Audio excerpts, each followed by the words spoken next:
appears untrue.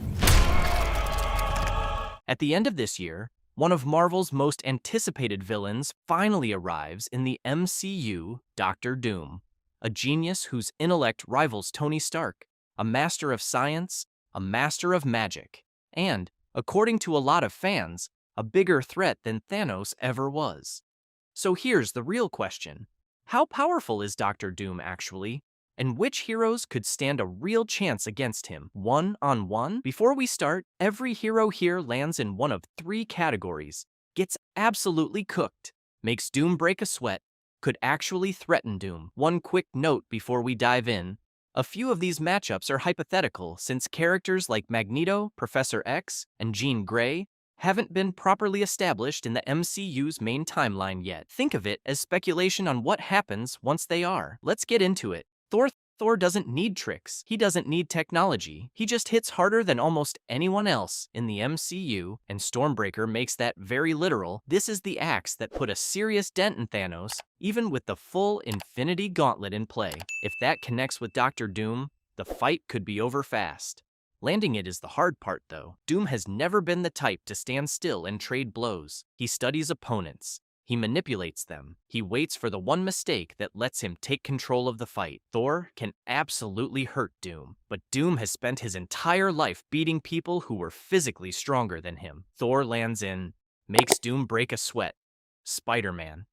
For a few seconds, Peter Parker might genuinely surprise Doctor Doom. His spider sense makes him a nightmare to hit. His strength is easy to underestimate, and his improvisation has gotten him out of fights he had no business winning. Against Doom, that improvisation runs into a problem. Victor adapts fast. Give him even a minute to watch how someone moves, and he'll start closing off their options one by one. Peter probably lands a few good hits. Maybe he even cracks part of the armor. That's about where it ends. Spider-Man goes straight into, gets absolutely cooked, Doctor Strange.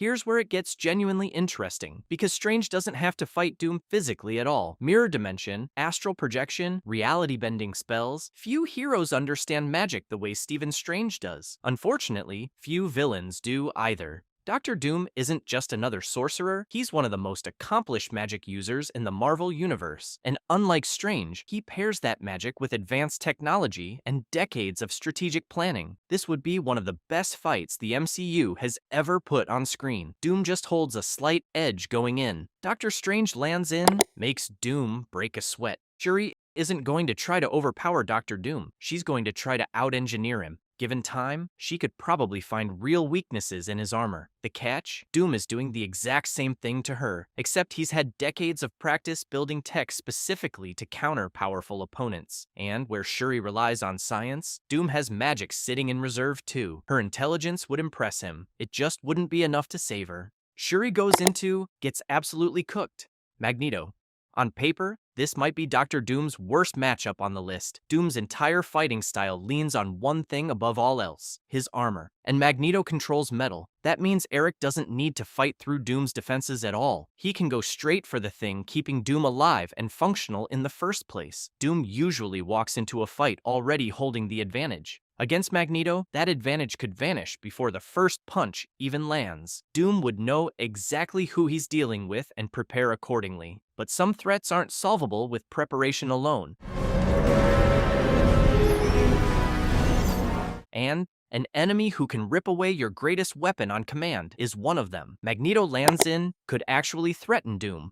Captain Marvel, Carol Danvers, is one of the few heroes who can go toe-to-toe with Doctor Doom on raw power. She's torn through Kree warships and held her own against Thanos, wielding the completed Infinity Gauntlet. That alone puts her in a different weight class from most of this list. If the fight stays physical, Carol has what she needs to overwhelm him, but Doctor Doom never lets a fight stay physical for long. The second brute force stops working for him, he changes the terms entirely. Magic, illusions, psychological pressure, anything that takes the fight out of Carol's comfort zone. He doesn't need to outmuscle her. He just needs to drag her into a fight she never trained for. Even so, Carol has enough raw power to keep him on the back foot for a while. Captain Marvel lands in, makes Doom break a sweat. Shang-Chi isn't the strongest name on this list, but he might be the hardest to predict. The 10 rings turned him into one of the deadliest fighters in the MCU almost overnight. Speed, devastating ranged attacks, enough force to level a city block. Here's the problem. Dr. Doom has spent his life cracking impossible puzzles for fun. The rings would catch him off guard exactly once. After that, he starts analyzing, learning, adapting, and once he understands how they work, Shang-Chi runs out of new answers fast. Shang-Chi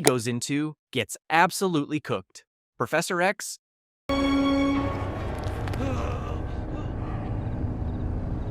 Charles Xavier doesn't care how thick Doom's armor is, because he isn't planning to go through it. He's planning to go around it entirely. If he reaches Doom's mind before Doom can react, this fight is over before it starts.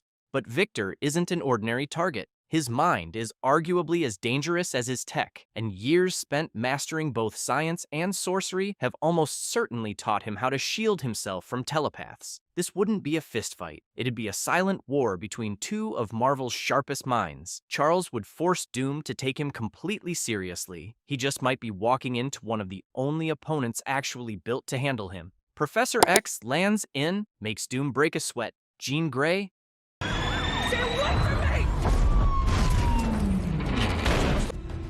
Now we're in completely different territory. Jean Grey is already one of the most powerful mutants in Marvel on her own. Add the Phoenix Force, and the entire equation changes. Dr. Doom can plan around technology. He can plan around magic. Cosmic scale power that doesn't play by either set of rules is a different problem altogether. Jean doesn't need to crack the armor. She can go straight for his mind, bend matter around him.